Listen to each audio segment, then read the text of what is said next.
All right, okay. Well, my name's Taylor. I go by the GitHub name Polus Arcticus online. You can call me a bit of a nobody. I spend a lot of time kind of in the restricted section of the net. A lot of the times kind of trying to hack at that digital fortress and try to apply what I learned kind of in the kind of technological, sociological way.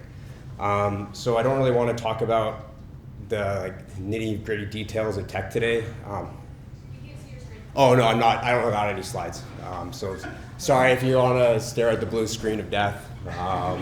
It's just a presentation today, or just a speech rather. But yeah, what is titled, what I want to talk about is called Survival of the Composites. What Web3 can bring to the scientist tech stack. Now, it's been about just 200 years since Charles Darwin penned on the origin of the species, enshrining natural selection and the principles of survival of the fittest in the common discourse.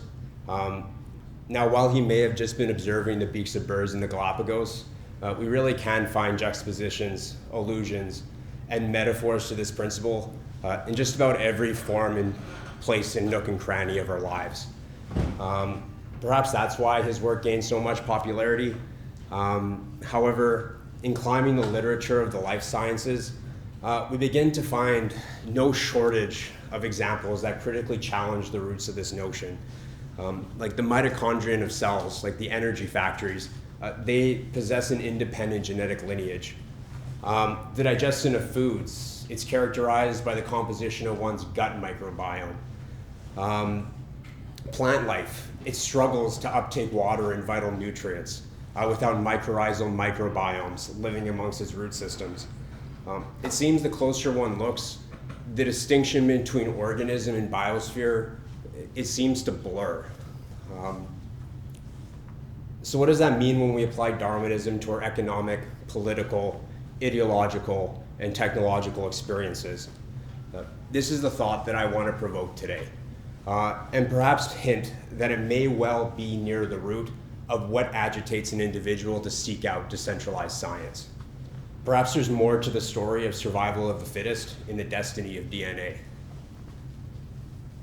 A neo-Darwinian perspective I'd like to focus on is within Aaron Cohen's work, Updating Darwin. Information and entropy drive the evolution of life. It postulates a survival of the fitted view.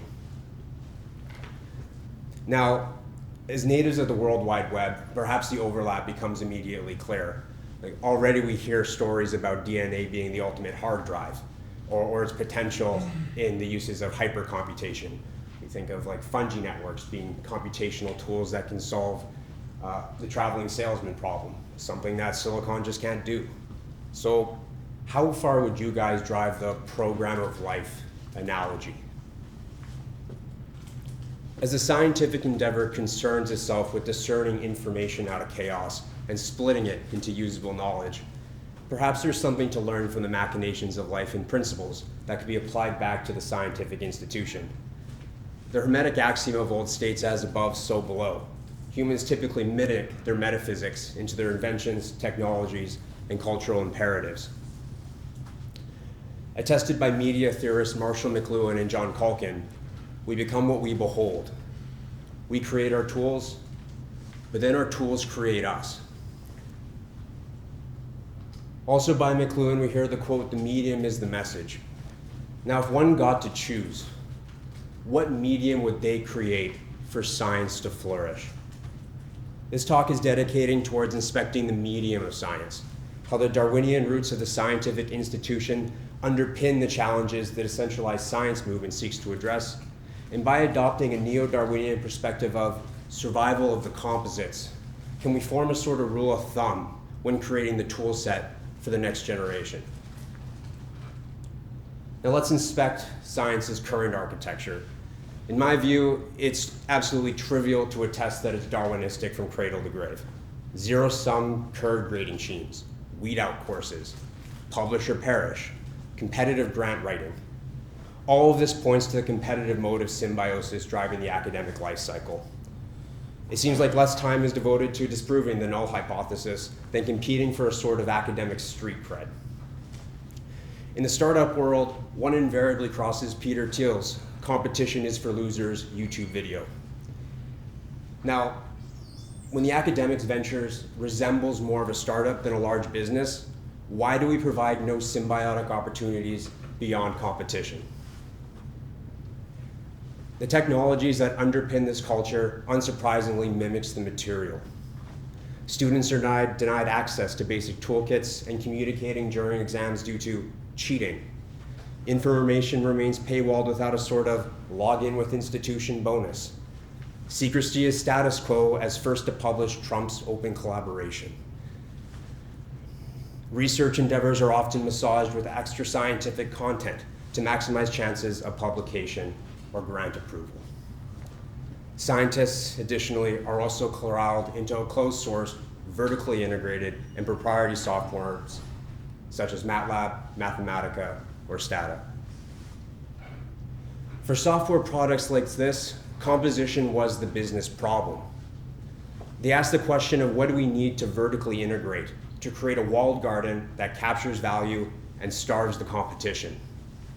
Now, MATLAB was born to perform the very type of matrix multiplication that serves machine learning, but Python's PyTorch and TensorFlow have clearly won out.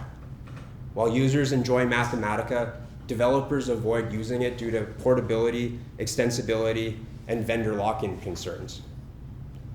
Now, things like Stata provide extensibility, but with tools like AI-driven programming with like VS Code plugin tools like Codium, traversing the knowledge gap of open source software like R will become trivial even for beginners.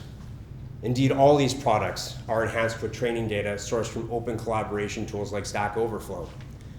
Now, the knee-jerk reaction when using closed source software is to maintain a developer's advantage through secrecy and avoid sharing code or giving help to competitors. In embracing this network state over HTTP or things like BitTorrent, you can see that even inertia now without movements like DeSci, it just doesn't survive. Now, while these closed source solutions may have been optimal approach for the dawn of the internet age, walled gardens keep symbionts out same as competitors. The neutralists, the commensalists, the mutualists, the parasites even. All of them are crowded out just so we zero in on a competitive symbiosis. So naturally, they begin to lack community documentation. Seamless developer experience is not prioritized. Their monolithic architectures work against them for adaptability, and the monopoly position often leads to underfunded development teams who find themselves even then playing catch up to open source developers just giving a weekend here and there. This is the infrastructure that underpins information silos, aids in the inability to cross-reference information in polymathic pursuits, and exacerbates the lack of reviewability. This is the infrastructure that has created those high and narrow information sets and thrusts an incredibly high degree of moral hazards on individuals in positions of public trust.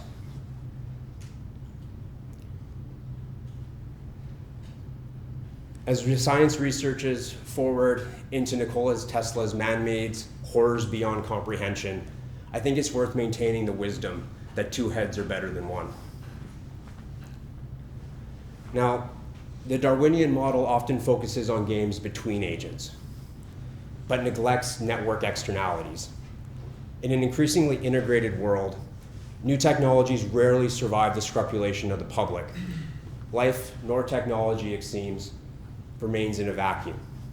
Now, there's no shortage of grievance politics geared towards the curtailment of negative externalities. In a whole host of whole examples on air, soil, and water quality. But in reviewing all of those in reflection, does it not seem like the message is falling flat on the medium? How does one distinguish between green and greenwashing, between well-founded critique and coordinated industrial sabotage? If these things cannot be meaningfully disentangled by the average person, then perhaps it's worth changing the medium so the message doesn't fall flat. What would such a medium look like then? Well, for starters, we'd like to see different types of symbiotic relationships coexisting in competition.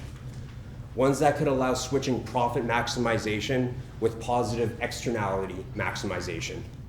One where information supports network interactions instead of moat making. one where information and the provenance and veracity of that information is provided at the same speed, one where confidence is confirmed iteratively through peer connections instead of batched by superiors' judgments, one where scientists inevitably spend more time doing science than grant writing or journal targeting. This is where cryptographic incentives, blockchains, and peer-to-peer networks, Web3, can help reform the medium. With tools such as this, software development, in effect, can flip the script. Now, composition is not the business problem, it's the business solution. We can ask the question of what primitives should exist in the ecosystem that catalyze positive externalities. We focus on building science Legos instead of science castles. So we can bring in symbionts, the mutualists, the commensalists, and the neutralists. We ask ourselves, how can we compose them to create a target value and then maximize the positive externalities on top of that? These compositions can be executed through a DAO architecture using cryptographic incentives over peer-to-peer networks to reward competence and expose value to the maximum amount of symbionts. Communities such as Plant Gang crowdsource biosphere data and can expose it flexibly so they can integrate with anything from biosphere simulators to game developers looking for procedurally generated assets. Technologies like LilyPad create a pluggable interface to call edge compute jobs. So what doesn't have to be tied up into a big institution with some magic SSH keys to run analysis on petabytes of data. Tools like POPs and hypercerts create a system where peers can accolade each other iteratively instead of competing from grades from an often busy superior. Platforms like Obsidian create pluggable environments where we can stitch all these symbionts together, whether it's all the LMM AI profiles or all the DeSci protocols or even the DeFi stuff combined. We can now create and incentivize science Legos that compose together to create a knowledge architecture that more closely mimics Cohen's neo-Darwinian perspective of survival of the fittest. The Web3 model then posits a new sort of appeal to a different type of invisible hand. The network of symbionts that release the highest amount of positive externality will lend itself as most easily composable with new symbionts, which, over time, crowd out networks rampant in parasitism, competitive self-defeatism, and pollution. Knowledge structures that cannot be streamed together in real time will be memory hold. Domains without retroactive rewards won't pay it forward as quickly. The reason for vertical integration will wither away as horizontal integration through things like DAOs proliferate. Businesses won't structure themselves to be the biggest black hole, but instead will target an equilibrium value and then maximize positive externalities. In summary, I hope I provided a sort of rule of thumb when considering what Web3 can bring to the scientific institution. That being a shift from the survival of the fittest metaphysics to that of a survival of the composites one. As the medium is the message, we can seek the current technologies in forced Darwinian competition, but it may be ill-fit for the era of the network state. By embracing the principles and technologies of Web3, can we expect to see a shift from an environment of science castles to that of science Legos, and measure success through their composition by degree of emitted positive externalities? Information siloing falls to network interaction, increasing reproducibility and polymathic digestion. Competence and output is rewarded in daily peer-to-peer interactions instead of toppling over each other to climb a ladder. And edge computation systems bring supercomputer powers right to your notebook without even noticing. One day, in the near future, I hope simply just opening up your computer every day will be enough to bring all these tools together in such a reality. Thank you.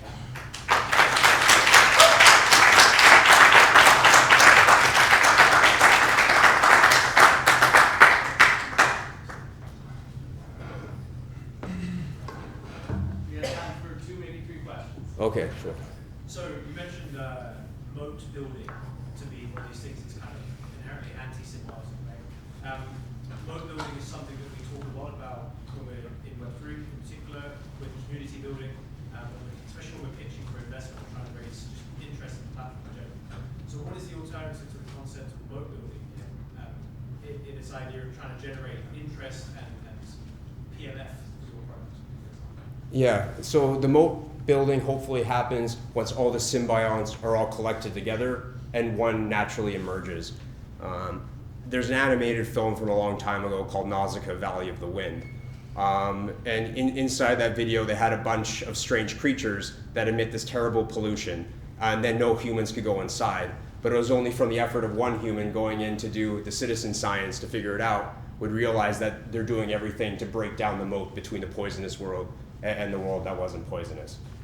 So ideally, the moat is something that manifests itself through the interactions of a network, and that by emitting positive externalities in that moat that builds itself naturally, that it expands and expands and expands, crowding out other sort of smaller walled networks to ideally to a place where there's kind of completes the loop. So the moat contains many different parts, and it's sort of like a fluid thing that flows between multiple different proteins. Yeah, like in the mycorrhizal microbiome idea of the plant roots, kind of the moat would in a sense be the dirt. It's just something that exists naturally. It's the composition environment. Maybe there is some sort of existential drive from the fungi to go airborne, to go different places, but as long as it can't do that, it stays in the dirt. You brought up the open source versus proprietary sort of model in conflict with one another, idealizing the open source world when the open source world is full of problems. I would, if my computer was working, I would show you the map of open source projects and how it's really these tools. There's thousands of them that researchers depend on every day that aren't MATLAB. They're NumPy, they're SciPy, they're all these things that exist and they struggle to survive. So if we're going to end up in your world, how do we make the open source world successful? Like, how do we get there if it can't survive right now? Sustainable, any kind of bull. Yeah, Except for one. So point out one type of bull. I definitely would have meant to not have that answers, but I feel like in the current paradigm, we're kind of spraying DDT on everything. Like that being kind of the closed source model. And so if we can at least stop spraying DDT and then give just a world where if you go on, you have the cryptographic incentives to create those things. Even at the very least, instead of a license agreement, you just stick your wallet address and you say something like, if you ever use this for profit, just put some profit back, please. That's how Bitcoin survived, but they stopped. No one does that. Like, here's my wallet address. Tip me. Yeah, again, no answers, but it's the hope. It's a thought-provoking. Yeah. One more. Just wanted to sort of clarify what you mean by in terms of sort of a natural moat. You said by bringing all the sort of symbiotic participants together and they're creating sort of this system that is productive of its composition internally, but also manifests these external, potential positive externalities. Is kind of the idea of why, say, an investor might be interested in putting money into this composition system. The idea that if they were to that any type of system that would try to come out and disrupt that sort of composition is effect taking away these positive externalities. The positive externalities themselves are providing an incentivization against disruption or competition and more towards like collaboration and cooperation. Yeah, ideally, like if you have one network that's being very efficient internally and emitting a bunch of externalities, it's like it's letting that plant grow 2 or 3 times as big, but then there's some sort of monster that comes in and eats everything. Then hopefully, ideally, like there's another sort of network growing across the pond that has some sort of like internal robustness against that sort of parasitism. So over time, that network will go out, it'll have that sort of like inoculation against that sort of parasitic behavior, and then crowd out that network that kind of, in essence, will destroy itself over time. Yeah. All right, we're at time. Okay. Well, thank you guys.